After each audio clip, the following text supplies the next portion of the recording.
Hello everyone, welcome to my channel. My name is Deepakshi Verma. इस video में हम previous chapter complete करने वाले हैं। आई होप कि हम इस वीडियो में पूरा चैप्टर कंप्लीट कर दें। वैसे तो हो ही जाएगा, छोटा सा टॉपिक रह गया है। तो हम चैप्टर कर रहे थे chapter number 8, cell structure and function. हमने प्रीवियस वीडियो में ये देखा था सेल का साइज़, डिस्कवरी, सेल क्या होता है, इन सब के बारे में हम पढ़ा था। तो मैं ज़्यादा एलैबोरेट नहीं करूँगी। आप अगर आपने पिछली वीडियो नहीं देखी है तो उसको प्लीज़ जाके देखिए, क्योंकि ये वीडियो आपको बिल्कुल समझ नहीं आएगी। Okay, let's begin the chapter. Cell structure and function. Cell क्या होते हैं, डिस्कवरी, सेल का साइज़ हमने प्रीवियस चैप्टर में पढ़ लिया था। इसमें हम फंक्शन और स्ट्रक्चर कैसा होता है सेल का, वो हम पढ़ेंगे। Okay, each organ. हमने ये पढ़ा था कि हमारे अंदर इतने मिलियन ट्रिलियन सेल्स होते हैं। हर ऑर्गन में सेल्स होते हैं। हमारी पूरी बॉडी सेल से बनी हुई है। ये सेल्स हमारे अलग अलग फंक्शन परफॉर्म करते हैं, जैसे डाइजेशन, एलिमिनेशन, अब्जॉर्प्शन। ओके, ये आप जो पिक्चर देख रहे हैं ये सेल की है। इसमें आपको और अच्छे से क्लियर हो जाएगा। ये सेल्स हैं सारे, और ये एक दूसरे से अटैच होके रहते हैं।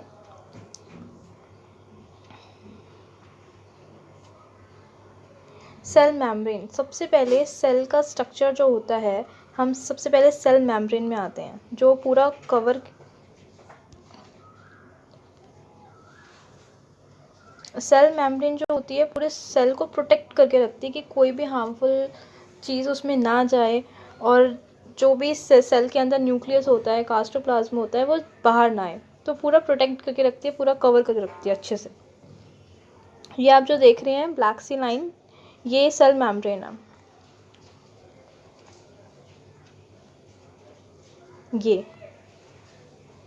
ये पूरा सेल मेम्ब्रेन है।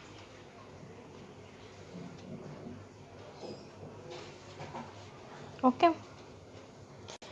इसके बाद हम ये जो इसका बीच का पार्ट देखते हैं। ये जितना पार्ट है ये होता है कास्टोप्लाज्म। ये सेल मेम्ब्रेन और सेल न्यूक्लियस के बीच का पार्ट होता है। इसमें माइटोकॉन्ड्रिया और ऑर्गेनल्स, बहुत सारी चीज़ें इसमें पाई जाती हैं। ठीक है, ये जो बीच का पार्ट होता है, ये आप जो जैसे देख रहे हो, ये होता है न्यूक्लियस।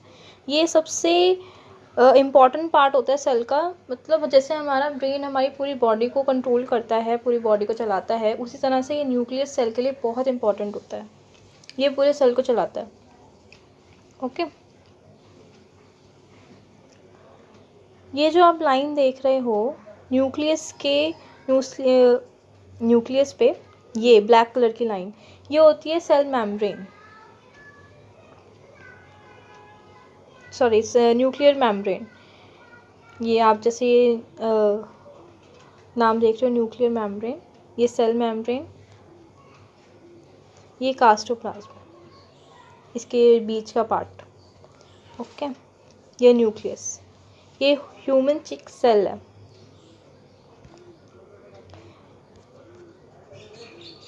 आगे parts of the cell. Cell membrane, जैसा कि मैंने आपको बता दिया था, बेसिक कंपोनेंट्स होते हैं सेल के, वो होते हैं सेल मेम्ब्रेन,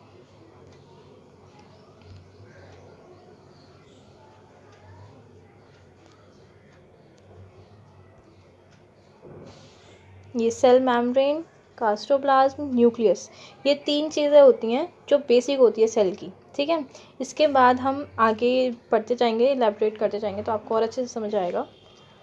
कास्टोप्लाज्म जो होते हैं, जैसे कि मैंने आपको बताया था, कास्टोप्लाज्म और न्यूक्लियस मेम्ब्रेन, ये सारे कवर करके रखता है सेल मेम्ब्रेन, जिसको प्लाज्मा मेम्ब्रेन भी बोलते हैं। ये प्लाज्मा मेम्ब्रेन भी बोलते हैं।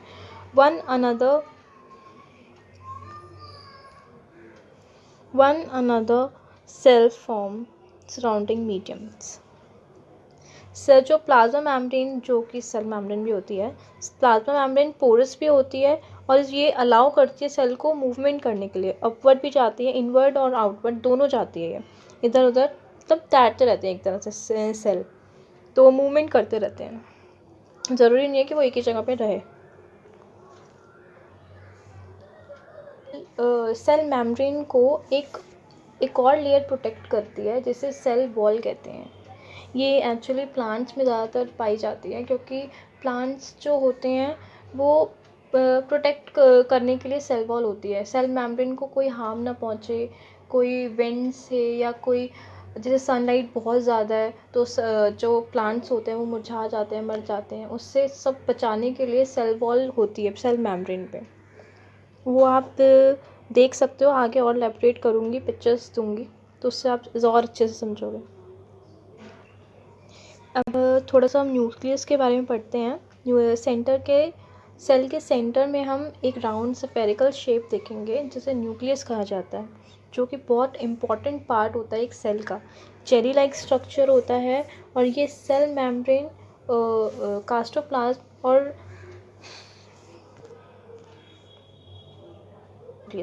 बेसिक कंपोनेंट्स हैं सेल के, और बहुत इम्पॉर्टेंट है। न्यूक्लियस जैसे पूरा कंट्रोल करता है सेल को मूवमेंट में और बहुत सारी चीज़ों में, फंक्शंस में, तो न्यूक्लियस बहुत इम्पॉर्टेंट है।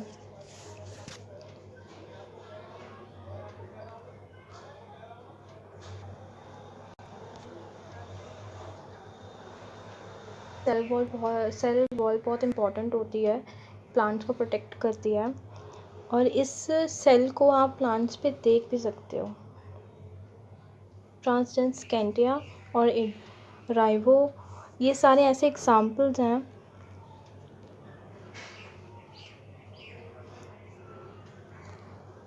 ये तीनों ऐसे एग्जाम्पल्स हैं जो ये एक प्लांट के जीन्स होते हैं जिनमें आप आराम से सेल देख सकते हो।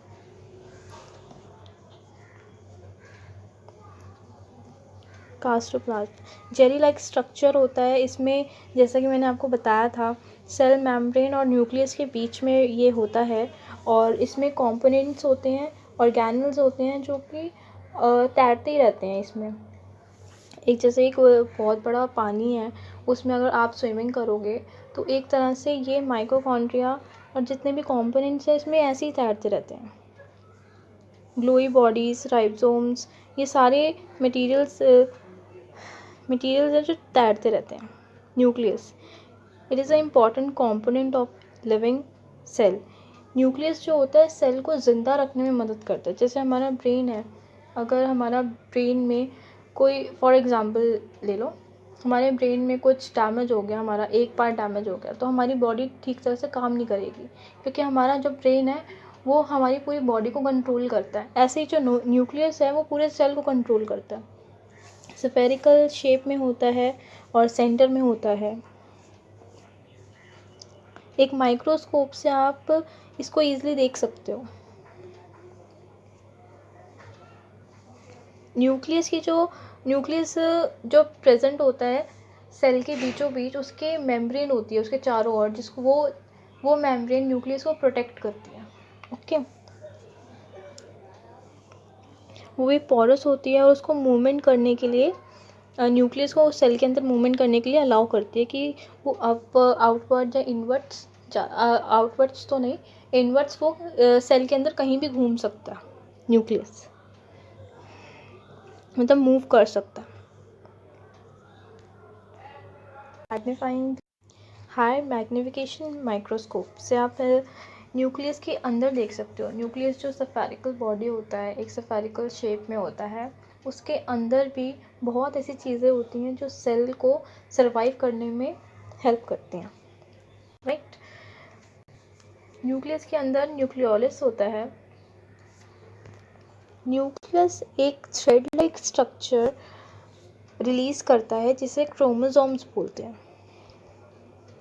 I repeat, nucleus thread like structure release करता है जिसको क्रोमोसोम्स बोलते हैं। वो कैरी करता है जीन्स आगे हम और अच्छे से पढ़ेंगे जीन्स क्या होता है। रिलीज करता है, जीन्स को कैरी करता है और हेल्प करता है कि जो ऑफस्प्रिंग्स होते हैं, मतलब यंग वंस होते हैं, हमारे जो बच्चे होते हैं, उनको पेरेंट्स के जैसे दिखने के लिए, जैसे आपने सुना होगा कि जो हमारे बड़े हैं, नानी नाना, दादी दादी, वो कहते हैं कि तुम अपने पेरेंट्स पे गए हो, तुम अपने पापा पे गए हो, तुम अपनी मम्मी पे गए हो, बुआ पे, फूफा जी तो नहीं बुआ पे गए हो, मासी पे गए हो। तो ये होते हैं जीन्स, क्रोमोसोम्स हेल्प करते हैं वो बच्चों में जो पेरेंट्स की आदतें होती हैं ना, वो बच्चों में आती हैं। और कुछ ऐसे शक्ल भी आ जाती है, जैसे किसी के ऊपर अपने पापा की नाक से सेम हो गई, या किसी की आंखें सेम हो गई, किसी की शक्ल सेम आ रही है पेरेंट्स से, तो वो क्रोमोसोम्स करते हैं। ओके, ऑफस्प्रिंग्स को पेरेंट्स जैसा दिखने के लिए या उनकी आदत सेम होने के लिए वो हेल्प करते हैं। The chromosomes can be seen only when cell divides. जब सेल्स डिवाइड्स होते हैं, क्रोमोसोम्स तब दिखते हैं। इसको हम अच्छे से और एलेबोरेट करके आगे पढ़ेंगे। The entire content of a living cell known as protoplasm. जो प्रोसेस है सेल का, जैसे न्यूक्लियस है, इसमें कास्टोप्लाज्म आ गया, न्यूक्लियोलस आ गया, और जो सेल को लिविंग में रहने के लिए, मतलब सेल लाइव है, मतलब जी रहा है, जिंदा है सेल, तो इन सब प्रोसेस को क्या कहते हैं? प्रोटोप्लाज्म। प्रोटोप्लाज्म का मतलब है living substance of a cell. Cell के जितने भी लिविंग स्ट्रक्चर्स हैं उसे प्रोटोप्लाज्म बोलते हैं। वैसे सेल भी एक लिविंग स्ट्रक्चर ही है। तो हम आगे बढ़ते हैं। वैक्यूल, ये मैं आपको एक स्ट्रक्चर दिखाती हूँ। ये इसमें जो ए पार्ट है, मतलब ये वाला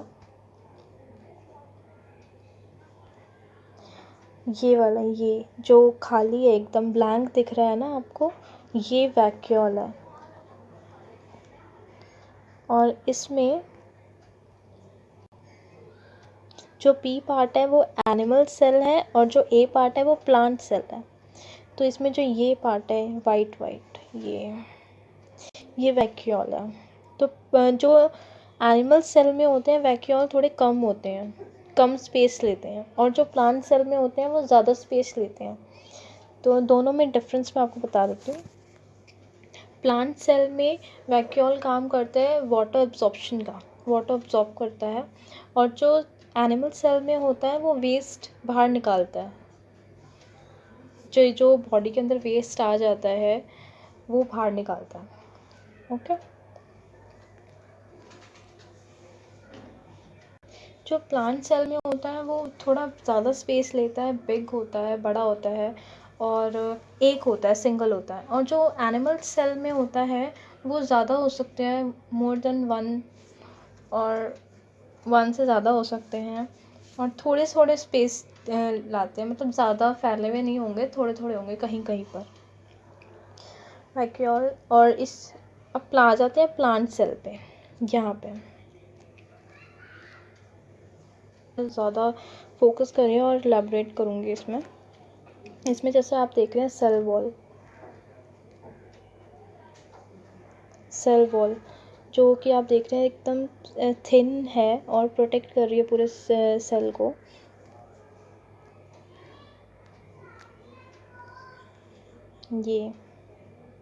ये सेल वॉल कितनी थिन है और पूरे सेल को प्रोटेक्ट करके रखती है।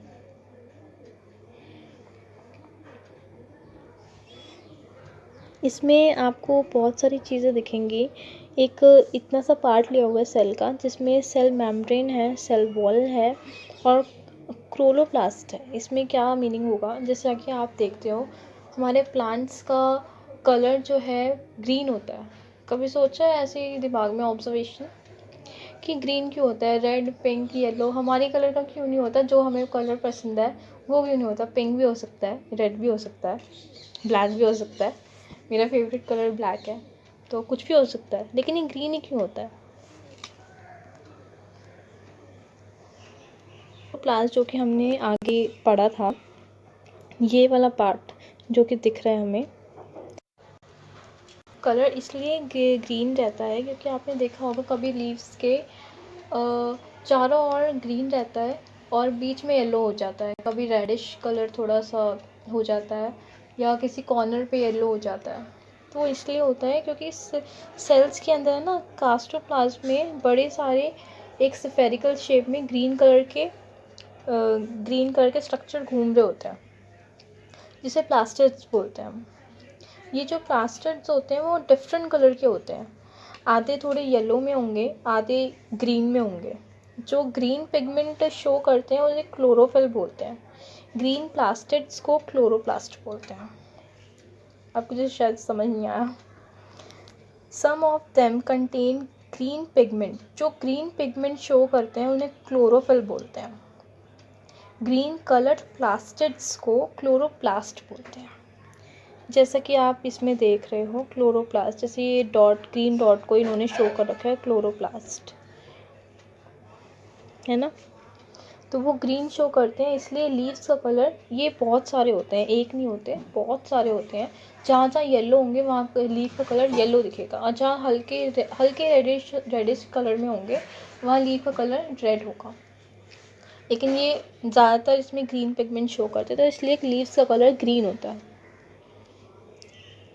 इसमें ज़्यादातर मैंने आपको टॉपिक्स पूरे कर दिए हैं, cell wall, cell membrane, chloroplast, cell membrane और वैक्यूल, न्यूक्लियस, कास्टोप्लाज्म, ये सारे मैंने आपको अच्छे से समझा दिए हैं। और आपने अगर पिछले वीडियो नहीं देखी है तो ये सारे टॉपिक्स मैंने उसमें कवर करे हुए हैं, तो आप प्रीवियस वीडियो प्लीज़ ज़रूर देखिएगा, पार्ट 1 की।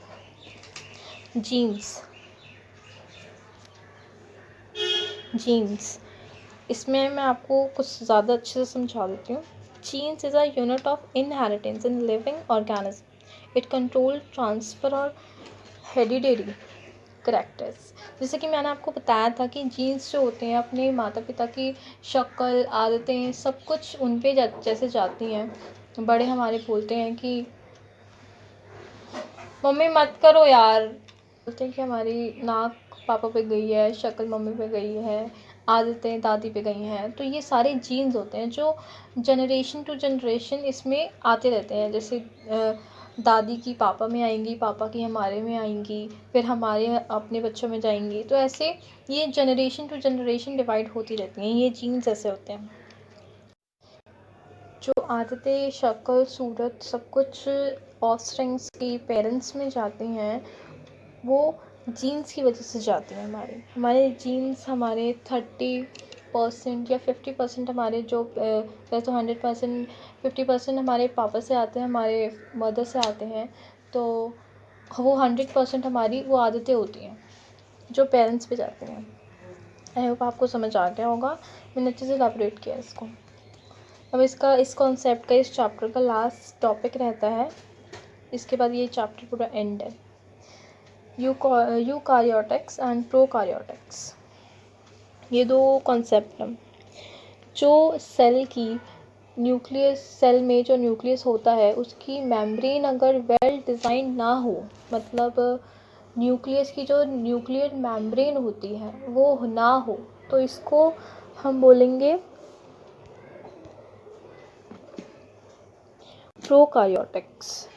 मीन्स जिसकी न्यूक्लियर मेम्ब्रेन ना हो उसको प्रोकारियोटिक्स सेल बोलेंगे। जिनकी है ही नहीं, विदाउट न्यूक्लियर मेम्ब्रेन जो होते हैं सेल, उनको prokaryotic. Pro means primitive and karyon mean nucleus. ये ब्लू ग्रीन एल्गी, जैसे आप कहीं पानी भर जाता है सड़कों पे, रोड पे, तो वहाँ पे आप देखते होंगे एल्गी हो जाती है ग्रीन कलर की, ब्लू ग्रीन, उसमें ये होते हैं सेल। वो न्यूक्लियस मेम्ब्रेन उन सेल में नहीं होता। और बैक्टीरिया, जो हवा में बैक्टीरिया होते हैं, उनमें भी कई बैक्टीरियो में न्यूक्लियस मेम्ब्रेन नहीं होती है। तो वो सारे प्रोकारियोटिक के एग्जाम्पल्स हैं। अब हम यूकारियोटिक सेल पे आ जाते हैं। Cell onion, like onion cell and cheek cell, जिसमें न्यूक्लियर मेम्ब्रेन होती है और अच्छे से डिज़ाइंड होती है और पूरा प्रोटेक्ट करती है न्यूक्लियस को, उसको हम बोलते हैं यूकारियोटिक सेल। ठीक है, यू मीन्स ट्रू और कारियन मीन्स न्यूक्लियस मतलब जिसमें असली की मेम्ब्रेन हो, न्यूक्लियर मेम्ब्रेन हो, और वो पूरे सेल को, पूरे सेल नहीं, न्यूक्लियस को अच्छे से प्रोटेक्ट कर रही है, कोई हार्मफुल गैस, हार्मफुल चीज़ें उसमें नहीं जा रही है। कास्टोप्लाज्म में जैसे माइटोकॉन्ड्रिया, राइजोम्स होते हैं, वो तैरते रहते हैं, वो न्यूक्लियस में नहीं जाते हैं। तो ये मेम्ब्रेन उनसे प्रोटेक्ट करती है, पूरे न्यूक्लियस को प्रोटेक्ट करती है। तो इसके ही साथ हमारा ये चैप्टर भी एंड होता है। और आई होप ये चैप्टर आपको अच्छे से समझ आया होगा। और ऐसी वीडियोस लेने के लिए प्लीज़ मेरे चैनल को सब्सक्राइब करें, लाइक करें, शेयर करें। Thank you.